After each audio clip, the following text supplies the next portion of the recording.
በጌታ በኢየሱስ ስም ልባርካችሁ አሜን በሉና መልእክቴን ተቀበሉ። እነ ማርያም ሽቶ ለመቀባት እየሄዱ እያለ ድንገት ወደ ውስጣቸው አንድ ሐሳብ መጣ። ድንጋዩን ማን ያንከባልልልናል ብለው ፈሩ። ከእውቀታቸው፣ ከአቅማቸው፣ ከችሎታቸው በላይ ስለነበረ ሰጉ።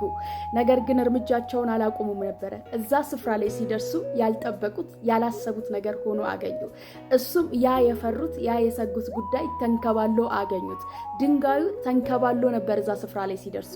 እኔ እንደዚህ ብዬ ባርካችኋለሁ። በጌታ በኢየሱስ ከአቅማችሁ፣ ከችሎታችሁ፣ ከእውቀታችሁ በላይ ሆኖ ገኖ ባላችሁ ጉዳይ ላይ እባርካችኋለሁ። ተንከባሎ አገኙት።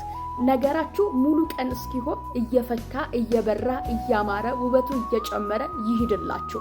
የፈራችሁት የደነገጣችሁት የሰጋችሁለት ጉዳይ እንደዛ ድንጋይ ወድቆ አገኙት። ስትደርሱ በጌታ በኢየሱስ ስም መልአክ የምስራችን ሊነግራችሁ አጠገባችሁ ይቁም።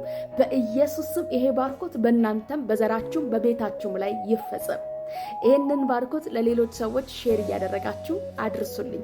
እንዲሁም ከላይ የዩቲዩብ ሊንክ አስቀምጫለሁ። በጣም ብዙ ሰዎች ሰብስክራይብ አላደረጋችሁ፣ እየገባችሁ ሰብስክራይብ ብታደርጉ መልካም መንፈሳዊ ትምህርቶችን ታገኙበታላችሁ።